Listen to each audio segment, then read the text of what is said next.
नमस्कार दोस्तों, स्वागत है आप सभी लोगों का एक बार फिर से the Eklavya IAS academy Dehradun में।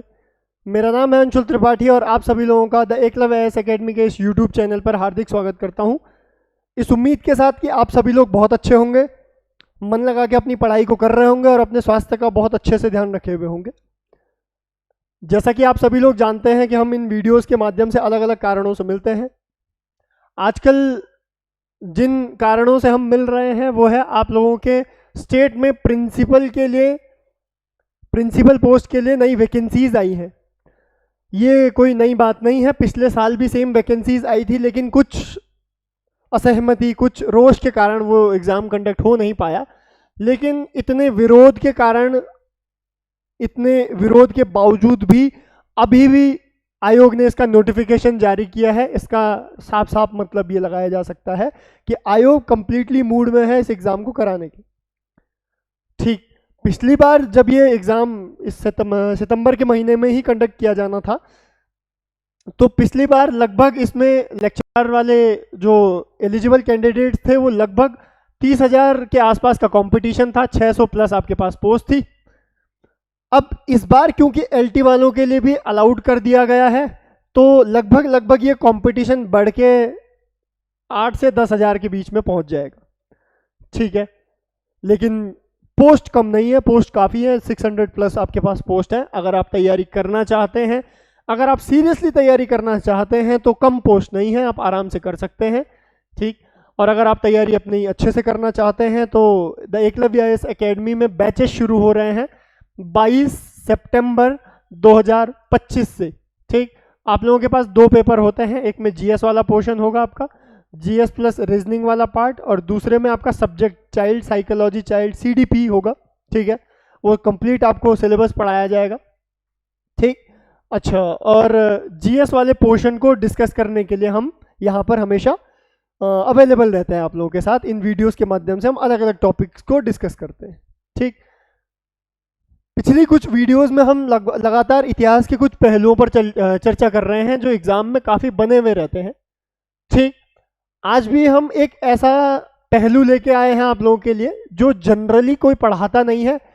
नोट्स वोट्स में सब लोग कहते हैं कि पढ़ लीजिएगा, क्योंकि अपने आप में एक पेचीदा टॉपिक है इतिहास, मॉडर्न हिस्ट्री का। और यहाँ से 2 क्वेश्चन जनरली कोई भी एग्जाम उठा के देख लीजिए आप, कोई भी, उत्तराखंड का हो चाहे सेंटर का हो चाहे इवन यूपीएससी क्यों ना हो, ऐसा कोई एग्जाम नहीं होता है इस सेक्टर से क्वेश्चंस नहीं बनते, ऐसा नहीं होता है। इतिहास में ये वाला भाग क्या है, बहुत ज़्यादा महत्वपूर्ण माना जाता है। ठीक है, तो अगर आप लोग अपनी तैयारी को बेहतर तरीके से करना चाहते हैं, इंस्टीट्यूट के साथ करना चाहते हैं, तो नीचे कुछ नंबर्स हैं, आप उन नंबर्स पर कॉल कर सकते हैं, आपकी काउंसलिंग करा दी जाएगी। ठीक, 1% अगर आप देहरादून में अवेलेबल होते हैं तो आप किसी भी टाइम इंस्टीट्यूट आ सकते हैं। इंस्टीट्यूट में 1 to 1 आपको सिलेबस क्राइटेरिया, किस सब्जेक्ट में क्या, किस तरीके से आप अपनी तैयारी को बिल्डअप कर सकते हैं, उसके बारे में बताया जा सकता है। आप एक बार इंस्टीट्यूट विजिट कर सकते हैं। ठीक है, तो जो भी आपको कन्वीनियंट लगता है उस तरीके से आप आगे बढ़ सकते हैं। लेकिन ये जो क्लासेस होंगी ऑफलाइन ऑनलाइन होंगी, ऑनलाइन आपको ऐप के माध्यम से होंगी। ऑफलाइन अगर 1% किसी को समझ में नहीं आता है या फिर किसी को दिक्कत होती है, कोई क्वेरीज होती हैं, तो आप स्टूडियो में ऑनलाइन क्लासेस में बैठ सकते हैं, ऑफलाइन आके बैठ सकते हैं, ताकि आपको ज़्यादा समझ में आ सके। ठीक है ना, तो ये ऑप्शंस हम आपको प्रोवाइड करते हैं। मंडे टू फ्राइडे आपकी क्लासेस होने वाली हैं, सैटरडे को आपका टेस्ट होगा। ठीक, इस तरीके से क्लासेस कंडक्ट कराई जाएंगी। ये जो टेस्ट होगा ये कंप्लीटली ऑनलाइन होगा। ठीक, क्लासेस ऑनलाइन होंगी, अगर आप चाहें तो ऑफलाइन भी देख सकते हैं, लेकिन जनरली ऑनलाइन मोड में आपको कंडक्ट करा दी जाएगी। ठीक है ना। अच्छा, तो टॉपिक क्या है भाई? टॉपिक है सोशल रिलीजियस रिफॉर्म्स। अच्छा, क्योंकि ऐसा तो लिखा नहीं है सोशल रिलीजियस रिफॉर्म्स, उसके लिए हमको बैकग्राउंड बनाना पड़ेगा। ठीक, अब ध्यान से सुनिए, क्योंकि एग्जाम में फैक्ट आते हैं और फैक्ट रट्टा मारना इतिहास में सब लोग कहते हैं कि हिस्ट्री ज्योग्राफी एक ऐसी वफा, सुबह पढ़ा शाम को सफा। वो इसलिए क्योंकि हम क्या करते हैं, बिना आगे पीछे जाने हुए आंख बंद करके याद करने की कोशिश करते हैं कि ये चीज़ ये भी, ये चीज़ ये भी, इसने इसकी खोज की, ये सब। वो तरीका है ही नहीं, वो तरीका है ही नहीं। अगर हमें लिमिटेड पोर्शन भी पढ़ना है तो क्यों ना हम विद कंसेप्ट कहानियों के साथ पढ़ें। कहानी कहानी कहानी पता है हमको, उसमें बीच में जो डेट्स आती हैं वो याद कर लें, वही तो फैक्ट होते हैं। ज़्यादा बेहतर तरीके से याद रहा। तो हम हिस्ट्री को इसी तरीके से पढ़ते हैं। अगर आप लोग बैचेस में एंट्री करेंगे, क्लासेस शुरू होती हैं, तो आपको इसी तरीके से पढ़ाया जाएगा, इसी अप्रोच से पढ़ाया जाएगा, कंसेप्चुअल अप्रोच से, ना कि केवल याद करने के लिए, ठीक है ना। अच्छा, तो मैं इसको सोशल रिलीजियस रिफॉर्म क्यों कह रहा हूँ? सबसे पहले सुधार का क्या मतलब होता है, पहले ये समझ ले कि कोई चीज पहले से एग्जिस्ट करती है, ठीक है, कोई चीज पहले से बनी हुई है, चल रही है, उसमें जो चीज गड़बड़ियां हैं उनके लिए, उसके अपडेट के लिए क्या किया जाता है? सुधार किया जाता है। ऐसा तो नहीं कोई नई चीज आपने बना दी उसके लिए सुधार हो, नहीं, वो तो नए फ्रेश तरीके से बनाई जाएगी ना। अच्छा, तो ये हमें ध्यान रखना है कि कोई चीज है जो चल रही है। अच्छा, क्या चल रही है? सोशल रिलीजियस रिफॉर्म कहा मैंने, सोशल सोसाइटी, रिलीजियस धर्म। अच्छा, सोसाइटी में धर्म भी चल रहा है। अच्छा, प्राइमा फेसी कौन कौन से रिलीजन है? हिंदू रिलीजन और इस्लामिक रिलीजन दोनों है, हिंदू और मुस्लिम दोनों धर्म चल रहे हैं।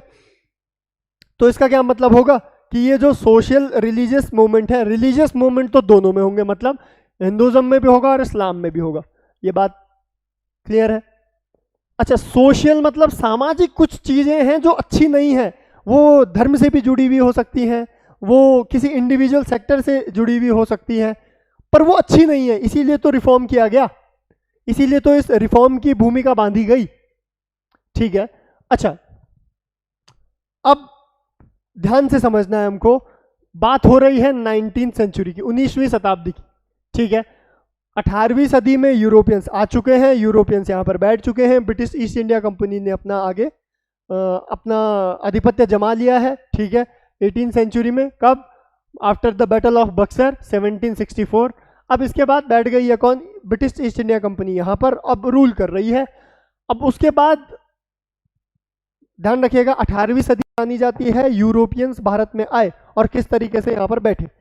19वीं सदी जानी जाती है इसके लिए कि जो चीज यहाँ पर चल रही थी उन चीजों में खराबी क्या थी, ठीक है ना, उस चीज के सुधार के लिए, ठीक। अब हम देखेंगे कि क्या गड़बड़ चल रही थी। सबसे पहले देखिए, various created religious superstition and, क्या मतलब? सुपरस्टिशन का मतलब होता है हमारे पास अंधविश्वास और हठ धर्मिता के दुष्चक्र में फंस गया था भारत। किस तरीके से आप इस बात को समझ पाओगे? देखिए, जब भी समाज में कोई चीज खराब होती है वो एक माइंडसेट की वजह से होती है, ठीक है।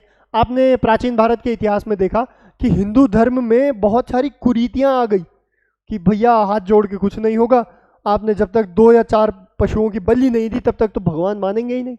ये कुरीति आ गई कि भगवान को अगर पूजना है तो घर से बाहर निकलो, मंदिरों में पड़े रहो, तभी भगवान मानेंगे, घर से तो मानते ही नहीं। ये कुरीति आई। इस कारण हमने देखा 6वीं शताब्दी ईसा पूर्व में बौद्ध धर्म और जैन धर्मों का उदय होता है और बहुत ज़्यादा फेमस होते हैं, ठीक है। यहाँ पर भी कुछ ऐसा ही हमें देखने के लिए मिलता है कि लोग फिर उसी दुष्चक्र में फंस गए, अंधविश्वास और हठ धर्मिता में क्या हो गए? फंस गए। हमने क्या देखा कि हिंदू धर्म में एक चीज़ है क्या? जादू टोना और जातिवाद, हमेशा से, कि हिंदू धर्म में जातिवाद ने क्या किया कि हम ऊपर हैं, आप नीचे हैं, हमारी जाति उच्च जाति है, आपकी जाति निम्न जाति है। और इस सिनेरियो में कभी भी उच्च जाति वालों ने क्या किया? हमेशा डोमिनेंस स्टैब्लिश की है। डोमिनेंस मतलब जो नीचे जाति वाले धर्म थे उनको क्या किया? हमेशा सप्रेस, दबाने की कोशिश की, ठीक है। समाज, बेहतर समाज तो बनेगा नहीं उससे, बस यही बात समझ लीजिए। और जादू टोना, फिर वही चीज, सेक्रीफाइस, अंधविश्वासों में लोग मानने लगे। इस कारण से, ये सब कारण बता रहा है, इस कारण से क्या हो गया? आपका समाज खराब हो रहा है, ठीक है ना। प्रीस्ट, लोग पुजारियों के पीछे लग गए फिर कि अगर भगवान तक पहुंचने का रास्ता कोई बताएगा तो पुजारी भैया बताएंगे, इनको पता है। और पुजारियों ने इस बात का फायदा उठाया। पुजारी, प्रीस्ट कह रहा हूं मैं, ब्राह्मण नहीं कह रहा हूं, प्रीस्ट, पुजारी कह रहा हूं मैं केवल। तो पुजारियों ने, प्रीस्ट क्लास ने इस बात का फायदा उठाया और कहां चले गए? क्या किया? समाज को खराब करने की कोशिश की, जिसका परिणाम हम देखते हैं सती प्रथा। हालांकि वो बहुत पहले से हमारे समाज में चली आ रही है, लेकिन 19वीं शताब्दी एक ऐसी शताब्दी थी जहां पर यूरोपियंस आ चुके थे। आप लोगों में थोड़ा बदलाव हो जाना चाहिए था, लेकिन हुआ नहीं। क्यों? इस वजह से, ठीक है ना। अच्छा जी, तो क्या किया भैया हमने क्या किया? सोशल रिलीजियस रिफॉर्म्स, मतलब ये जो विचारधारा थी, इसको बदलने के लिए इसको चेंज करने के लिए, इसको ओवरकम करने के लिए हमने रिफॉर्म्स किए। अच्छा, रिफॉर्म्स ऐसा नहीं होता है कि अचानक से हो जाए। रिफॉर्म्स का मतलब क्या है? हमने देखा 18वीं सदी में क्या हो गया था, पाश्चात्य संस्कृति यहाँ पर आ चुकी थी। अब ध्यान से सुनिएगा, मैं ये नहीं कह रहा हूँ कि पाश्चात्य संस्कृति बहुत बढ़िया है, वेस्टर्न कल्चर बहुत बेहतरीन है, कभी नहीं कहा हमने, ठीक है। उनके लिए बहुत अच्छा होगा जहाँ से वो आया है, जो लोग उनको फॉलो करते हैं। लेकिन कुछ कुछ बातें थी जो 18वीं 19वीं सदी में हमारे लिए यूरोपियन कल्चर से या फिर वेस्टर्न कल्चर से जो बहुत बेहतरीन साबित हुई। समझ रहे हैं? जैसे हमने देखा वहां पर लिबरेशन था। लिबरेशन मतलब स्वतंत्रता की बात की थी। ये वो समय था यहाँ पर जहाँ पर महिलाओं को बहुत अच्छे नज़र से नहीं देखा जाता था। बालिकाओं का जन्म बहुत ज़्यादा अप्रिशिएट नहीं किया जाता था, बहुत ज़्यादा खुशी नहीं होती थी। उनको आगे ना एजुकेशन राइट से, ना पढ़ने का अधिकार था, ना आगे कुछ काम करने का अधिकार था। तो पाश्चात्य संस्कृति ने यहाँ पर लिबरेशन फैलाया। वहाँ पर हमको क्या किया, थोड़ा गाइडेंस प्रोवाइड की, हमको बताने की कोशिश की कि ये सब चीज़ें नहीं है, इंडिविजुअल के अपने राइट्स होने चाहिए, महिलाओं के भी अधिकार होने चाहिए समाज में। ऐसा नहीं कि बिल्कुल जीरो हो जाए, होने चाहिए, उनको भी बराबर के अधिकार होने चाहिए। और ये जो सती प्रथा है या फिर जो विधवाएं हैं, विडो रीमैरिज एक्ट, आपने देखा होगा कि इनके लिए भी कुछ नियम कायदे बनाए जाने चाहिए ताकि इनके भलाई के लिए भी हम क्या कर सकें, आगे कुछ काम कर सके। अच्छा, तो काम किस तरीके से हुआ ये, अब फैक्चुअल पार्ट आता है आपके पास। पहला, राजा राम मोहन राय और देर ब्रह्म समाज। ठीक, अब पहला क्वेश्चन ये पूछा जाता है कि ब्रह्म समाज की स्थापना किसने की, तो आंसर हो जाएगा आपके पास राजा राम मोहन राय। अब एक बात बताइए कि आपने फ्लो में इस बात को समझा, वो ज़्यादा बेहतर आया कि अगर हम केवल आपको लिस्ट बना के दे देते कि ब्रह्म समाज की खोज किसने की, राजा राम, मतलब ब्रह्म समाज की स्थापना किसने की, राजा राम मोहन राय, ये ज़्यादा बेहतर होता? नहीं, कंसेप्ट हमेशा ज़्यादा बेहतर होता है, ठीक है ना। तो ये राजा राम मोहन राय कौन थे? भारतीय पुनर्जागरण के जनक, इनको बहुमुखी प्रतिभा का धनी माना जाता है, जिन्होंने सबसे पहले विरोध किया किस चीज़ का, आइडियल वर्शिप का। आइडियल वर्शिप मतलब होती है मूर्ति पूजा। इन्होंने कहा कि ठीक है ये, अच्छा उस समय का कारण समझिए, ठीक है। अब हम लोग उत्तराखंड में रहने वाले लोग हैं, उत्तराखंड के वासी हैं, हम लोग इस बात को कंप्लीटली डिनाई नहीं कर सकते कि मूर्ति पूजा कुछ नहीं होती है भैया। हम मानने वाले लोग हैं, हम देखने वाले लोग हैं, ठीक है ना। आप में से बहुत सारे लोग कनेक्ट भी कर पा रहे होंगे इस बात से।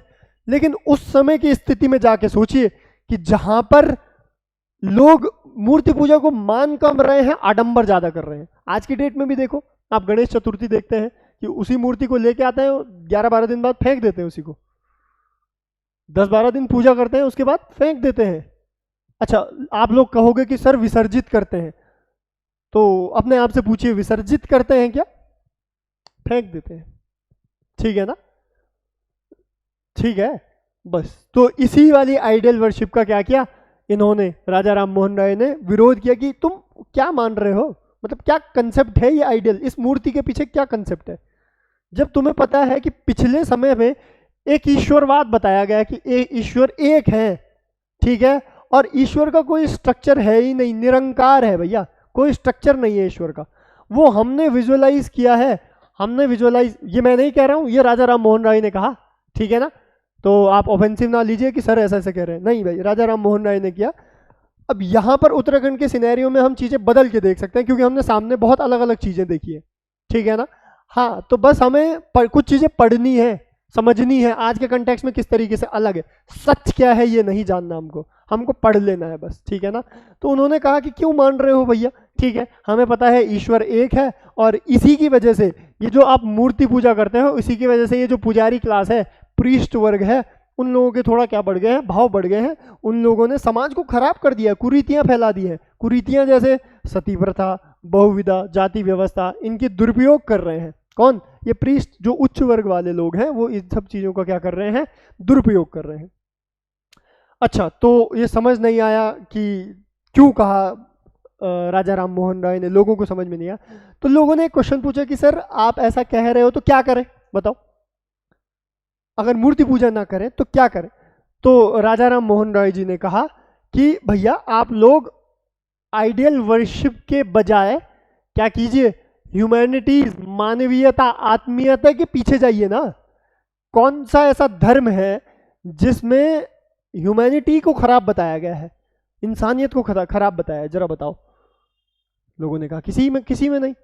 तो क्यों ना इस आइडियल वर्शिप को छोड़कर इसमें ज़्यादा टाइम वेस्ट करने के बजाय लोगों की हेल्प कर लो, मदद कर लो, उसी को अपनी प्रार्थना मानो कि समझो भगवान ने आपको इसी काम के लिए भेजा होगा।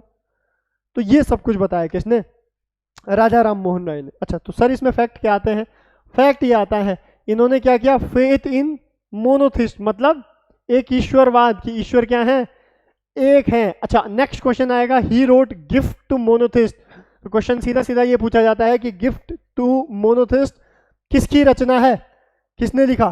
तो किसने लिखा आप सभी लोग जानते हैं, ठीक है। नेक्स्ट उसके बाद हम देखते हैं, और वेदों और 5 उपनिषदों का बंगाली में अनुवाद किया ताकि यह साबित हो सके कि प्राचीन हिंदू ग्रंथ एक ईश्वरवाद का समर्थन करते हैं।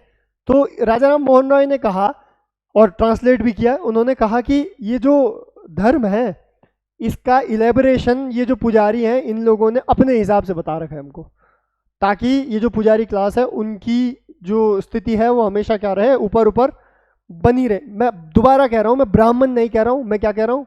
पुजारी। पुजारी मतलब जिनका केवल काम क्या है? पूजा करना, ठीक है ना।